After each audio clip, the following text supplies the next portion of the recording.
Quase toda empresa de software contrata por um motivo. E se você é júnior, provavelmente ainda não parou para pensar em uma coisa importante. Por que uma empresa contrataria você? Porque se você pensar bem, uma empresa não está contratando você simplesmente porque você sabe programar. Ela está contratando você porque existe algum problema dentro da empresa que precisa ser resolvido. E essa diferença parece simples, parece pequena, mas muda completamente a forma como você deveria se preparar para entrar no mercado. Porque você pode passar literalmente meses aprendendo tecnologia, acumulando cursos e colocando coisas no currículo e ainda assim não demonstrar para uma empresa que você consegue ser útil dentro de um time. Então, hoje eu quero falar justamente sobre isso. O que as empresas realmente procuram é um desenvolvedor júnior e de fato qual é o tipo de candidato que eles estão à procura. E não é o candidato perfeito, não é alguém que já sabe tudo, mas o tipo de júnior que uma empresa pensa, esse cara vale a pena contratar? E eu já quero começar por uma coisa que parece óbvia, mas muita gente ignora. E é simplesmente o fundamento. E quando eu falo de fundamento, não estou falando de decorar 50 algoritmos para passar numa entrevista. Eu estou falando de entender lógica, algoritmo, estrutura de dados, abstração, modelagem, banco de dados, HTTP,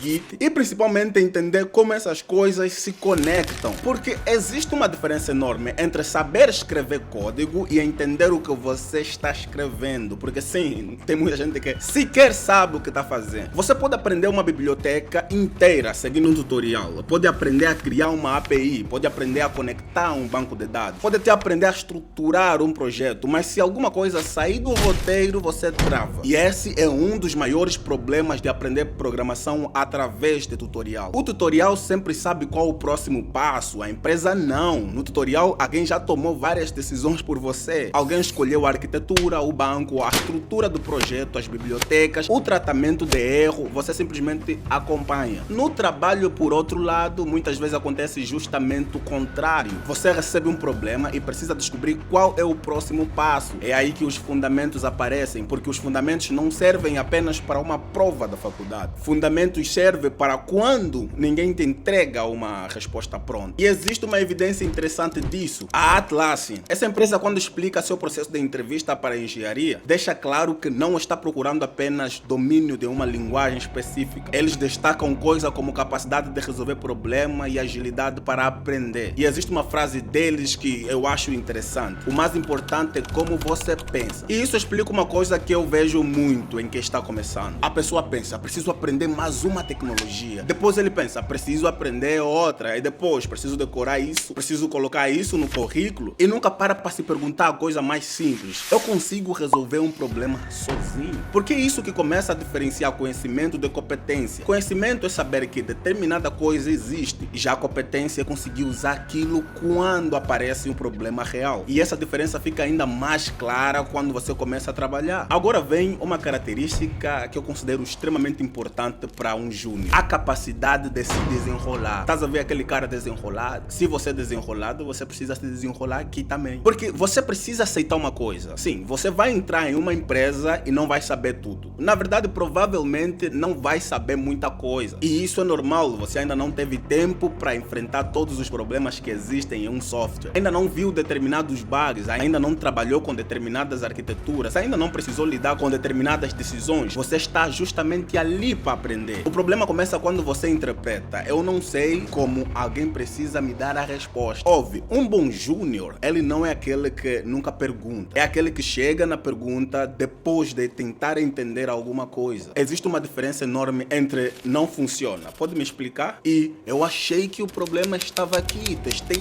isso, consultei a documentação e descobri que o comportamento acontece por causa disso. Ainda não resolvi essa parte. Você viu a diferença das duas posições? As duas pessoas continuam sendo júnior, mas existe uma diferença brutal entre elas. A segunda pessoa já está demonstrando o comportamento de engenharia. Ela não sabe, mas sabe como começar a descobrir. E isso ficou ainda mais importante com a inteligência artificial, porque hoje você pode perguntar praticamente qualquer coisa para uma IA. Pode pedir para te explicar o erro, gerar um teste, refatorar código, criar uma função, sugerir uma arquitetura, pesquisar uma documentação, e isso é extremamente poderoso. Mas existe aqui uma diferença entre usar IA para aumentar a sua capacidade e usar IA para substituir a sua capacidade. Segundo o Stack Overflow Developer Survey de 2025, 84% dos desenvolvedores disseram que usam IA ou planejam usar a ferramenta de IA no processo de desenvolvimento. Ou seja, se você está entrando no mercado agora, IA já já faz parte da profissão. A discussão não deveria ser mais vou usar IA ou não. A pergunta deveria ser, eu sei avaliar aquilo que a IA está produzindo? Porque olha para esse outro dado. Segundo a mesma pesquisa, 46% dos desenvolvedores disseram desconfiar da precisão das ferramentas de IA, enquanto apenas 33% disseram confiar nelas. Isso mostra uma coisa muito importante. Mesmo quem usa IA profissionalmente entenda que você não pode simplesmente aceitar qualquer resposta. Você precisa saber avaliar. Porque uma IA pode produzir um código muito bonito, muito bem organizado, com comentários perfeitos e ainda assim está errado. E ainda quero te trazer outro dado interessante. 66% dos desenvolvedores apontaram como uma das principais frustrações aquelas respostas de IA que ficam quase certas, mas não exatamente. E isso é justamente onde entra o desenvolvedor. Porque alguém precisa olhar para aquilo e perceber, isso não resolve o problema que eu tenho. E a IA consegue produzir uma resposta, mas alguém ainda precisa decidir se aquela resposta resolve o problema certo. E esse alguém precisa ser você. Então use a IA, use muito, mas não entregue o seu cérebro para ela, não se venda, não doe a sua alma para o diabo. Porque se a IA escreve o código e você não consegue avaliar o código, você não ganhou produtividade, você ganhou dependência. E é aqui que a gente começa a falar de outra coisa que as empresas conseguem avaliar mesmo antes de te contratar: projetos. Mas aqui existe uma diferença importante: projeto para aprender e projeto para demonstrar competência. Você pode fazer um CRUD seguindo um tutorial e isso é ótimo, você precisa praticar. O problema é que colocar 10 projetos desse tipo no GitHub e achar que isso automaticamente demonstra que você sabe desenvolver software, você está completamente errado, porque quantidade de repositório não é necessariamente quantidade de competência. Você pode ter 20 projetos abandonados e ainda não ter um único projeto sobre o qual consiga conversar profundamente. O que eu gostaria de ver é outra coisa. Quero saber por que você construiu isso, qual problema você estava tentando resolver, quais decisões você tomou, o que deu errado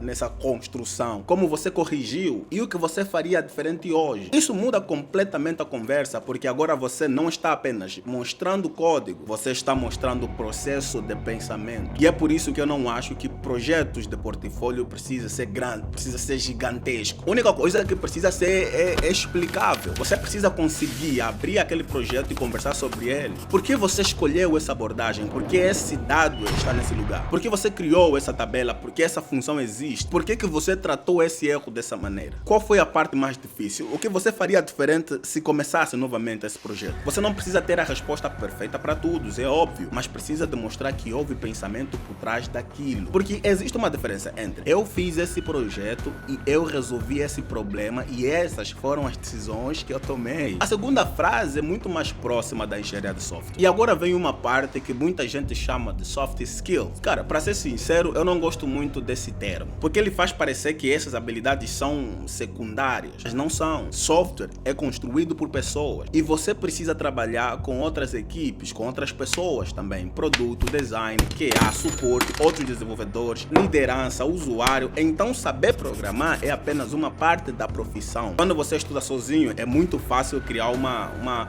visão distorcida do trabalho. Ser desenvolvedor é sentar, abrir o editor e escrever código. Mas isso é apenas uma parte. Grande parte do desenvolvimento profissional envolve entender problemas, discutir soluções, comunicar decisões, revisar código, receber feedback e trabalhar com pessoas. E é aqui onde eu quero mostrar uma pesquisa interessante sobre isso. Uma análise de aproximadamente 20 mil anúncios de emprego em tecnologia encontrou comunicação, colaboração e resolução de problemas entre as soft skills mais demandadas. E tocando nesse ponto, vamos falar da comunicação. Você não precisa ser extrovertido, não precisa falar bonito, não precisa sequer ser a pessoa mais comunicativa da sala, mas precisa conseguir transmitir informação. Se você está bloqueado, fale. Se encontrou um problema, explique. Se não entendeu um requisito, pergunte. Se terminou uma tarefa, comunique. Se percebeu um risco, avise. Parece simples, mas isso muda completamente a dinâmica de uma equipe. Porque existe um tipo de júnior que fica 3 horas travado em uma coisa e só fala que está com problema quando alguém pergunta. What the hell? E existe outro que depois de algum tempo tentando, ele fala,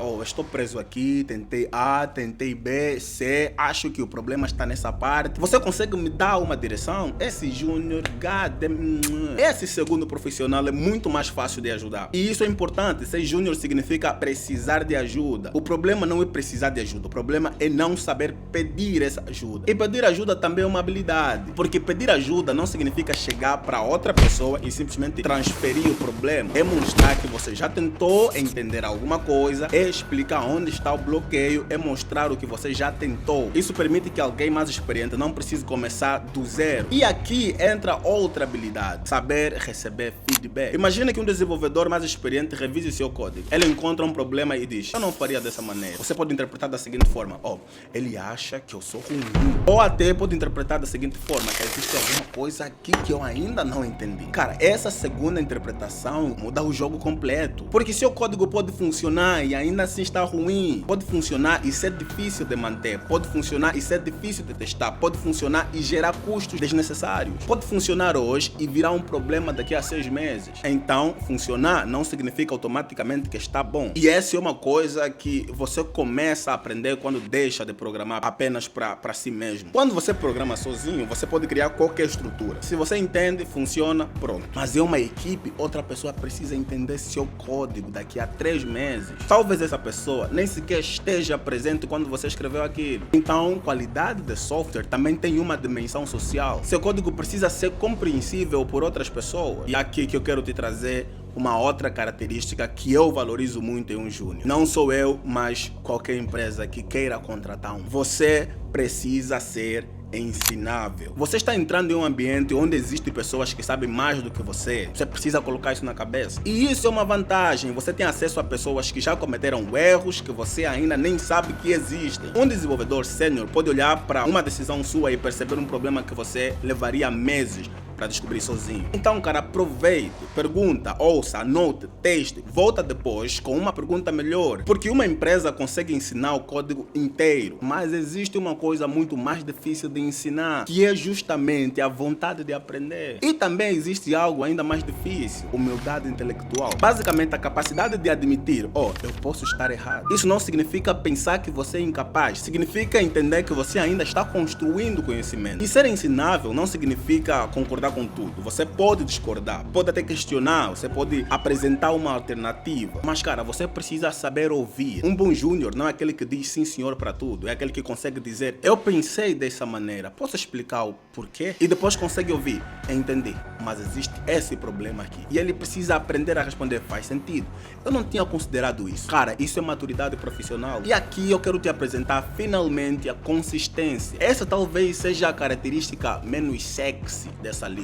Não existe vídeo viral sobre consistência, porque consistência é extremamente chata. É aparecer, estudar, construir, errar, corrigir, voltar amanhã e fazer novamente. Não adianta estudar 12 horas em um domingo e desacelerar durante 3 semanas. Não adianta construir um projeto gigantesco e abandonar todos os outros. Não adianta aprender alguma coisa por uma semana e trocar de direção toda vez que aparece uma novidade. Empresas precisam de pessoas que consigam manter um processo, e isso não significa que você precisa estudar 8 horas todos os dias. Consistência significa conseguir continuar mesmo quando a motivação já desapareceu. Porque motivação é ótimo para começar, mas carreira é construção pela capacidade contínua, ou seja, a capacidade de continuar. E agora você talvez esteja pensando: mas Lloyd, tudo isso parece muita coisa. E parece. Fundamentos, projetos, IA, comunicação, feedback, colaboração, consistência. Claro, é muito. Mas existe uma palavra que conecta tudo isso: confiabilidade. Quando uma empresa contrata um júnior, ela não está comprando experiência, cara. Você